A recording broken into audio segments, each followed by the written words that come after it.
Já reparou na quantidade de ações repetidas que nós temos que fazer no nosso dia a dia? Sobre isso que a gente vai falar hoje, porque com sistemas isso também acontece. Vamos falar sobre os laços de repetições, os famosos loops.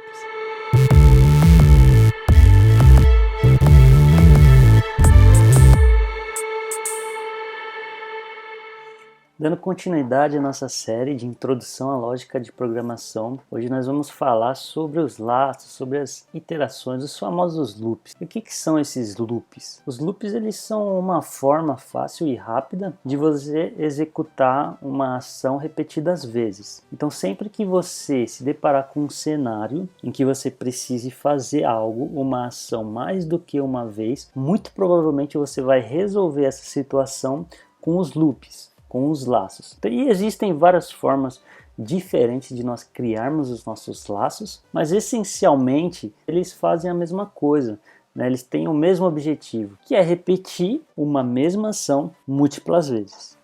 Bom, existem algumas formas de se escrever nossos laços. Eu estou usando aqui JavaScript, né, como um exemplo para essa introdução, mas é importante nós entendermos o conceito, porque se nós entendermos o conceito, nós vamos conseguir aplicar para qualquer linguagem de programação que a gente escolher. Então eu separei aqui, existem algumas formas e eu queria falar sobre algumas em específico. A primeira é a declaração for. O for ele é repetido até que uma condição específica seja falsa. Então aqui nós temos o exemplo da sintaxe dele. Então nós temos uma expressão inicial, nós temos uma condição e um incremento. Nós vamos falar sobre isso mais para frente, eu vou mostrar aqui um exemplo prático disso. Nós temos também o do while, e é uma instrução que se repetirá até que a condição específica também seja falsa.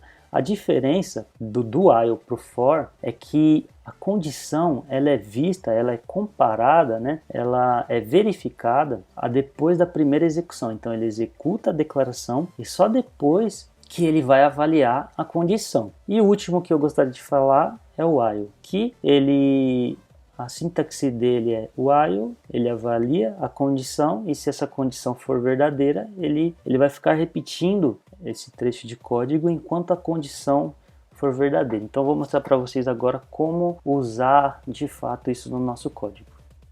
Eu separei aqui como é que a gente escreve de fato os nossos loops. Então eu separei as três formas que nós já falamos e eu vou começar aqui com o for. Como nós vimos na documentação, a sintaxe dele começa com uma expressão inicial, nós temos uma condição e nós temos o incremento. Ele vai executar esse trecho de código enquanto essa condição aqui for atendida. Então o nosso passo ele vale 0. 0 é menor do que 5? Então não atendeu ainda essa condição.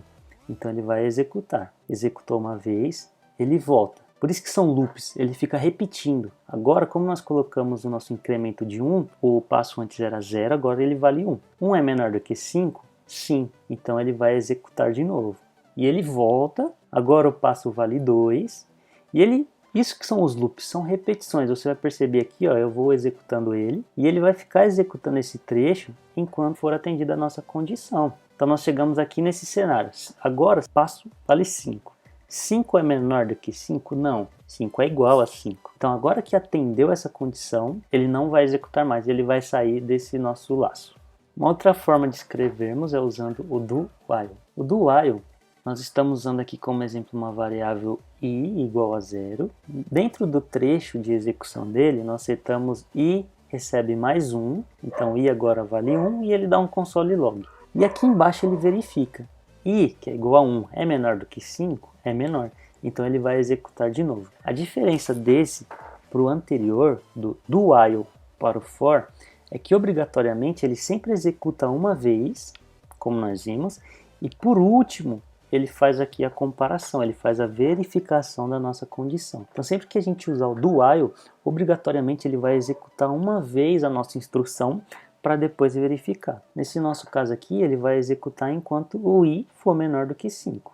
Então agora, se eu for ver 5, mesmo cenário, não é menor do que 5, ele vai sair desse laço. E por último, e não menos importante, é o while. Nós temos aqui o mesmo conceito, só que a diferença, a condição ela é feita aqui logo de cara. Então ele só vai executar a instrução se a condição for verdadeira. Nesse caso, n é menor do que 3? Então ele vai entrar, ele vai incrementando aqui n e vai verificando. 2 é menor do que 3? Sim, então ele vai executar novamente. E finalmente chegou no 3, 3 não é menor do que 3, então ele vai sair aqui do nosso laço de repetição.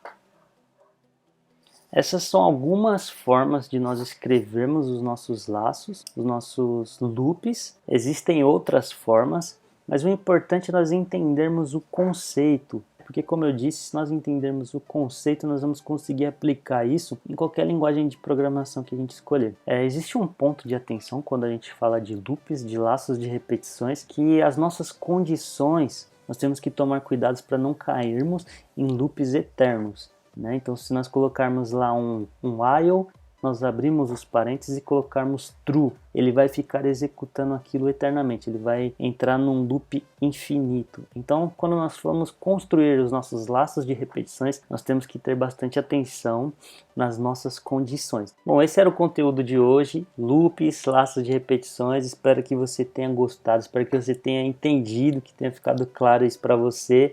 E eu te espero para o próximo vídeo, tá bom, gente? Um grande abraço e até mais.